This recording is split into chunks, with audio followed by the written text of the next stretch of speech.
जिनको भी लगता है कि जातिगत भेदभाव गांव में होता है वो अपनी आंखें खोल ले। जेएनयू में प्रोफेसर हैं सत्यव्रत दास जो अंग्रेजी पढ़ाते हैं और उन्होंने गंभीर आरोप लगाए हैं। सीधे वाइस चांसलर पर उनका आरोप है कि दलित होने की वजह से उनका प्रमोशन रोका जा रहा है। मेरे साथ खुद सत्यव्रत दास हैं और उनसे जानेंगे कि आखिर पूरा मामला क्या है। सर, आज एक खबर छपी है अखबार में कि आपको वाइस चांसलर ने आपके प्रमोशन को रोक दिया और वो भी जातिगत वजहों से। हाँ, अभी ये बोलिए कि जो क्वालिफिकेशंस का ज़रूरत होते हैं प्रमोशन के लिए, वो तो एवरीथिंग इज़ राइट। एक्सपर्ट्स लोग खुश थे, इंटरव्यू अच्छा गए, ऑल द पॉइंट्स है, तो प्रमोशन नहीं दिया गया है। उसका उपाय आप, उसका वजह आप क्या सोच सकते हैं? What can be the reason? Either it is a political thing or it is a caste-based discrimination. And मेरे हिसाब से I cannot think of anything other than straight political reason behind it. There cannot be any reason of something. It has nothing to do with academic merit or lack of it or whatever may be. It is straight a political caste-based discrimination. आप अभी associate professor हैं किस department में? English department में। English department में। और आप professor के लिए इंटरव्यू देने गए हाँ थे? जी, हाँ जी, हाँ जी। मतलब एसोसिएट प्रोफेसर हैं और प्रोफेसर के लिए दिए गए थे। Absolutely, absolutely. तो आपने कुछ ये भी कहा है कि कुछ मतलब ऐसी वजह बताई, कुछ वजह बताई गई हैं आपको कि आपको क्यों प्रोफेसर नहीं बनाया जाएगा। क्या वजह बताई गई? हाँ, वजह बताया गया है कि कोई that having a PhD student who has got her PhD or his PhD awarded under me, that should be the criterion. But that qualification doesn't exist either in UGC notification, nor does it exist in JNU ordinances. So it's a kind of fictive qualification that is evoked here to not to give me promotion. जो panel था जिसमें आपने interview दिया उनका क्या रवैया था? वो क्या वो पूरी तरह से संतुष्ट थे? और कुछ ऐसी बातें जो आप शेयर करना चाहें पैनल की?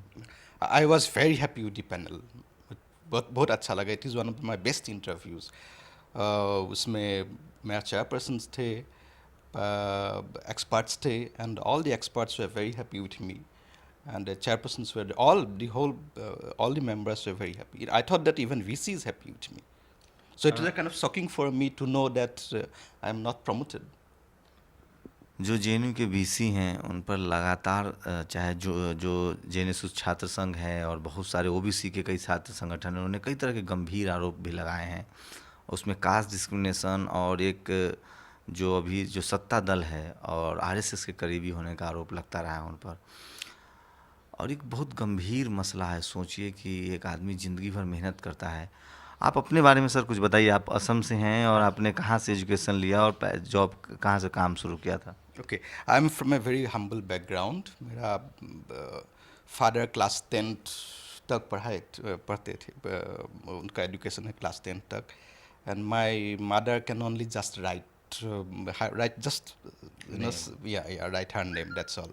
सो I am from a very simple and modest background.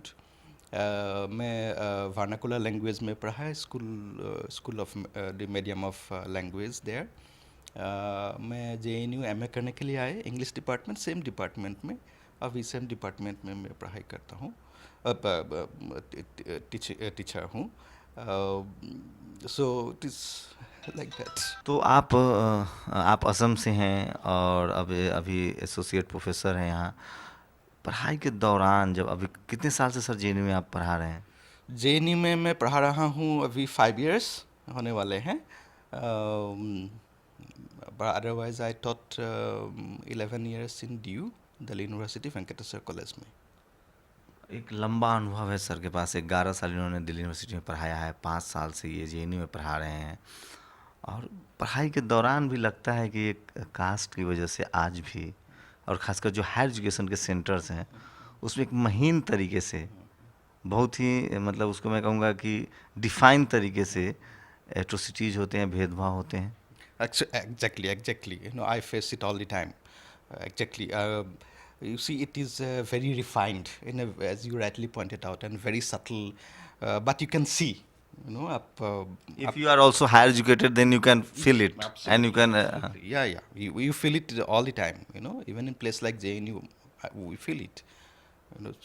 Like कभी ऐसे बहुत सारे इंस्टेंसेस है. I cannot tell you now, but I feel कुछ it. ऐसा जो जो शेयर करना चाहे, क्योंकि ये देश की हकीकत है और उन तमाम लोगों के लिए ज़रूर ये मैसेज जाए जो कहते हैं कि जातिवाद खत्म हो गया है, जबकि वो तमाम लोग जो सोशल साइंस के स्टूडेंट हैं, जो कास्टिज्म पे काम करते हैं, वो कहते हैं कि जातिवाद जो है वो गांव से शिफ्ट होकर मल्टी स्टोरीज बिल्डिंग और शहर में आ गया है। या अब ऐसे शिफ्ट तो नहीं हुआ है, पर it has always been everywhere. You see, even in higher education now, only thing is that it is a different kind of discrimination. अभी subtle, it is, it's difficult to directly pinpoint. पहले होते थे कि आप directly बोल सकते हैं कि यहाँ पे ये. Now it is like it's a hidden agenda. It's chameleons, that जो रूप बदलता है, सो घास के पीछे ग्रीन हो जाता है, so that you can not see. So it is like that. अभी it is in higher education, educational institutes like JNU and other places, still everywhere there is discrimination, but only thing that's a different kind. So, तो आपने discrimination का सीधा आरोप vice chancellor पर लगाया, जब panel में क्या वाइस चांसलर के पास ये वीटो होता है कि वो जिसको प्रेफर करेंगे उन्हीं का प्रमोशन होगा? see, the thing is that I cannot interpret my not given promotion. I cannot interpret any other way than political. It is not just caste, it is the wider political thing. You see, I was part of academic council meeting, तो उसमें petition sign किया था, and then people know I was standing against many of the atrocious policies of establishment. So it is not, caste is only one factor. The real अच्छा, आप council में थे और जो कई सारे ओबीसी स्टूडेंट का मामला आया था, सीट कट वाले सारे मीटिंग्स थे, क्या उसमें उन सब वजहों से भी आपको लगता है कि आपको नुकसान हुआ? See, I feel that they mark us, they mark us. So even if you don't want to be marked as SC or ST, but they mark you. You see? And then So they know your caste also. everybody knows. Sometimes you don't know your caste, but they know your caste. Sometimes I may not know my own caste, but Satyavrat Das north east से हैं, इसलिए हिंदी बहुत अच्छी बोलते हैं, वो अपने Dickson में बोलते हैं, लेकिन अंग्रेजी बोल रहे हैं। आप सोचिए, हंसने का सवाल नहीं है, बहुत गंभीर मुद्दा है कि कैसा देश बनेगा आपका जहां आप मेरिट करते हैं और आप कास्ट बेस पे डिस्क्रिमिनेशन करते हैं। कहाँ चली जाती है आपकी मेरिट वाली वो पूरी थ्योरी? क्या लगता है कि तमाम जो SC ST के लोग हैं, OBC के लोग हैं, माइनॉरिटी के लोग हैं, जब नौकरी की बात आती है, प्रमोशन की बात आती है, तो उस समय उनकी मेरिट नहीं देखी जाती है, तब उनकी जात देखी जाती है और तब तय होता है कि इनको प्रमोट करें या ना करें? yes, it's clearly marked. आप रिजर्वेशन पॉलिसी का भी आप बात करें तो जनरल को कैटेगरी माना जाता है, while the general is not a category. ये ओपन है. आपको, मैं SC से हूँ, but I can apply, but actual terms it becomes a kind of one category among many other categories. So it's very, very difficult to come out. You don't want to be called or marked as Dalit, but they have marked you already, and it remains with you. Just impossible to come. बहुत गंभीर विषय है sir. कह रहे हैं कि आप दलित अपने आप को समझे या नहीं समझे, लेकिन अगर आप इस तरह के हायर एजुकेशन में हैं, ब्यूरोक्रेसी में हैं, तो आपके बारे में सबको पता होता है कि ये रिजर्वेशन पॉलिसी के बारे में बात करते हैं, इसका मतलब ये दलित होंगे, पिछड़ी जाति से होंगे, यही कहना चाह रहे हैं ना? Exactly. अच्छा, 30 जून को एक बैठक है, अभी उम्मीदें बाकी है? I don't hope much, but still, okay, I'm not so much hopeful because it's a very complicated thing. वहाँ पे बहुत complicated thing है. And यूनिवर्सिटी का जो पॉलिटिक्स है, it's बहुत complicated है. It's very complicated. So let's hope something. But किस तरह का सर, किस तरह की जटिलताएं हैं? जटिलता है वहाँ पे, बहुत कम लोग ऐसे होंगे जो हमारे लिए खड़े होंगे. बहुत कम लोग हैं. उन लोगों का भी बहुत you know, they, it's difficult for them to fight. But we are fighting still. आपने इस बात आपने आरोप लगाया है, किसी तरह के खतरा भी महसूस करते होंगे कि इससे आगे आपकी तरक्की में या आपके रोज के काम में भी अड़ंगा लगाया जाएगा, ये किस तरह का भी खतरा रहता है? आप अच्छा सवाल पूछे। कल रात में मिडनाइट में पढ़ रहा था, मेरा काइंड ऑफ डार्क थॉट आया मेरा मन में, सपोज कुछ हानि हो जाए मेरे ऊपर इसी। सो मैं अपना बच्चा के बारे में सोचा, अपना वाइफ के बारे में सोचा, but it is good to stand for social justice, we have to take the risk. लगता है कि अब समय आ गया कि आपको खड़ा होना होगा अपने हक के लिए? सिर्फ मेरे हक के लिए नहीं है, नहीं, हाँ, सबको अपने हक के लिए, सोशल जस्टिस के लिए हमको बोलना पड़ेगा। We have to stand, you see. ये रिस्क तो इनएविटेबल है, वो तो लेना पड़ेगा, सभी को लेना पड़ेगा। सभी को लेना पड़ेगा। एनीबॉडी हु इज़, स्पेशली मी, जो हायर एजुकेशन में पढ़ाते हैं, JNU में पढ़ाते हैं, वी हैव ए रिस्पॉन्सिबिलिटी है ना, हमारे पास रिस्पॉन्सिबिलिटी है कि सोशल जस्टिस के लिए हम बात करें, उसके लिए हम स्टैंड अप करें। ये सिर्फ मेरा मामला नहीं है, यू सी। मैं अभी, मेरा प्रोफेसर नहीं मिल गया है, ठीक है, 3 साल बाद मैं फिर अप्लाई करूँगा, शायद मुझे मिल जाए। 3 साल के बाद मैं कुछ में भी सीनियरिटी मेरा कम हो जाएगा, थोड़ा पैसा थोड़ा कम, कुछ दिन के लिए कम हो जाएगा। So I am not losing anything really much, you see. But the thing is that I have to stand for justice, and I consider this whole thing as a kind of unethical and unjust.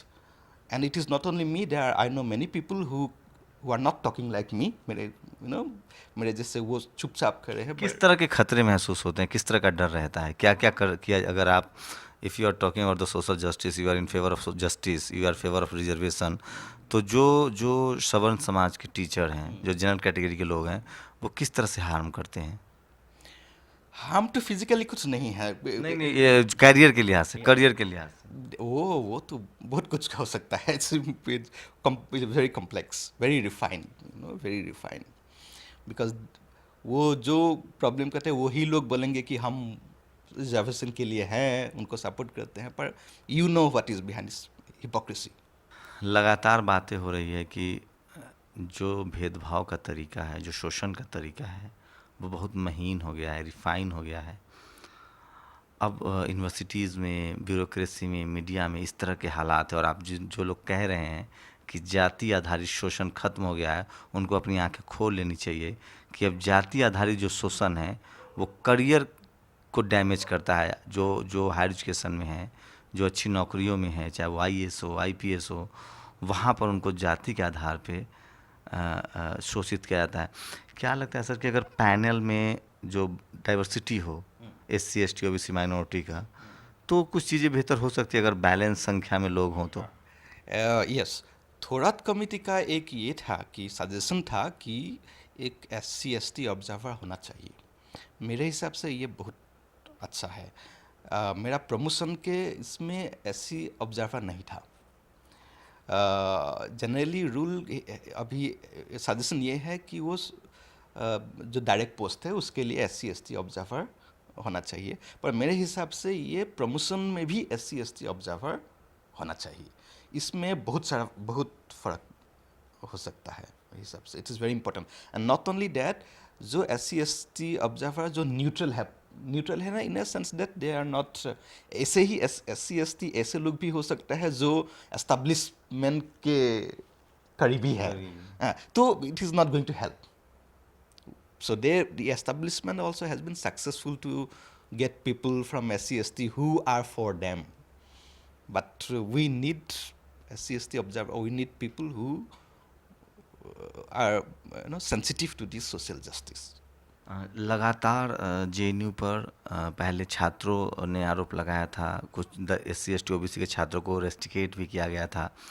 जब से जो vice chancellor है अभी JNU के, M Jagdish, जब से वो आए हैं, JNU पर लगातार विवाद बढ़ता जा रहा है। और जो सत्यव्रत दास हैं इंग्लिश डिपार्टमेंट में, उन्होंने बहुत ही गंभीर आरोप लगाया है, और इस पर लोगों को सोचना चाहिए कि जब JNU जैसे संस्थान में एक एसोसिएट प्रोफेसर के साथ जाति आधारित भेदभाव हो सकता है, तो देश में बाकी जगहों पर क्या हालत होगी, आप इसका सिर्फ अंदाज़ा लगा सकते हैं।